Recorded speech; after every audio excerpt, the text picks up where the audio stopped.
Yubana, karibu sana mtazamaji wa channel yako Pindoro Media. Moja kati ya issue ambayo inazidi kutrend kinoma noma ni kutoka kwa mwanamuziki Judith Wambura, wengi tukimfahamu kwa jina ambalo amekuwa akitafutia ugali. Moja kati ya dada ambao tukasema na dada ambao wanajiheshimu na wameweza kumaintain status yao kutokana na kwamba muziki wake aliuanza akiwa anaimba kwaya mpaka this time around ameendelea na mienendo yake ile ile. Namzungumzia mtu mzima Judith Wambura kwa majina ambalo alipewa na wazazi, lakini wengi tunamfahamu kwa jina ambalo amekuwa akitafutia ugali stage kama Lady JD. Moja kati ya issue ambayo inazidi kutrend ni ile ambayo inamuhusu Lady JD pamoja na mpenzi wake mpya ameweza kumtambulisha kupitia katika mitandao ya kijamii. Nazungumzia mtandao wa Instagram ambapo alipost picha akiwa na jamaa na akaandika bwana wangu, lakini pia mtu mmoja ambaye anafahamika kama That's Focus Forever akaja akasema mbona kijana kuliko wewe.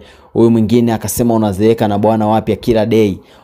Lady JD akaja akamjibu akasema wewe zeeka single ukipenda ni maamuzi yako, alafu unayo list ya wangapi hadi sasa kama hujaishia kutaja wawili? Unajua wangapi niliowahi kukuonesha?